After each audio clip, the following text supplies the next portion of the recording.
আসসালামু আলাইকুম। সবাই কেমন আছেন? আমি অনেক ভালো আছি। আপনারা অনেকেই কিন্তু মুরগির খাল, চামড়া এগুলো খেতে পারেন না, খেতে ভালো লাগে না। অনেকে এটা রান্না করতেও জানেন না যে কিভাবে রান্না করতে হয়। আমি আজকে আপনাদের সহজভাবে রান্নার রেসিপিটা দেখাবো। আমি এখানে বেগুন দিয়ে মুরগির খালটা রান্না করব। বেগুন দিয়ে এই রান্নাটা করলে অসম্ভব ভালো লাগে। আপনারা কিন্তু বাসায় এই রান্নাটা একবার ট্রাই করে দেখবেন। প্যানের মধ্যে পেঁয়াজ দিয়ে পেঁয়াজটা ভালো করে লাল লাল করে ভেজে নেব। তার মধ্যে আমরা গরম মশলা দিয়ে দেব। তারপরে এখানে আদা বাটা রসুন বাটা পরিমাণ মতন দিবেন। আর ব্রয়লার মুরগির চামড়া খাল হলে কিন্তু পরিমাণ একটু রসুন বাটার একটু বেশি দিলে খেতেটা অনেকটা ভালো লাগে। আর চেষ্টা করবেন এখানে পেঁয়াজ বাটাও দেওয়ার জন্য। এখানে আমি হলুদের গুঁড়া, মরিচের গুঁড়া, ধনিয়া, লবণ দিয়ে দিলাম। দিয়ে ভালোভাবে কষিয়ে লাল লাল করে নেব।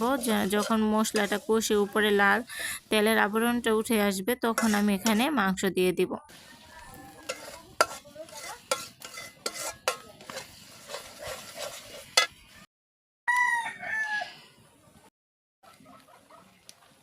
মশলাটা কষানো শেষ। এখন আমি মুরগির চামড়া, ঠ্যাং, গিলা, কলিজা, পাও এগুলো আসিল, এগুলো আমি আলাদা করে যখন মুরগি আনে ওইভাবে আলাদা করে কাটিয়ে আনি যেন ওইভাবে রান্না করে খেতে পারি। এই রান্নাটা আসলে অনেক মজা হয়।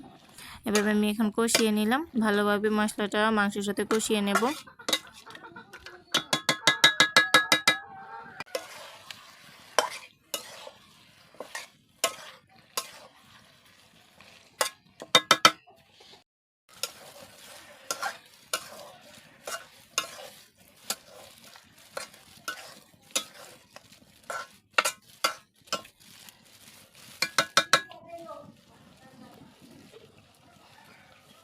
কি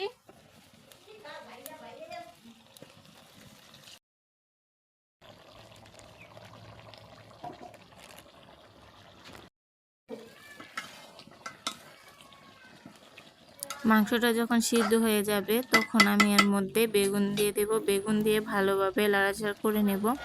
বেগুন দিয়ে আমি এর মধ্যে আর পানি দেব না, কারণ বেগুন থেকে যে পানিটা উঠবে এই পানিতে আমার রান্নাটা সম্পূর্ণ শেষ হয়ে যাবে।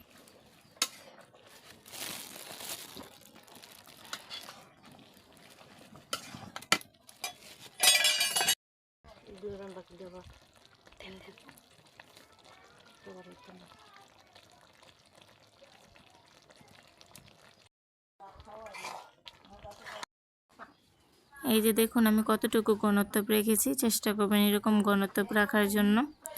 আজ এই পর্যন্তই, সবাই ভালো থাকবেন। আসসালামু আলাইকুম।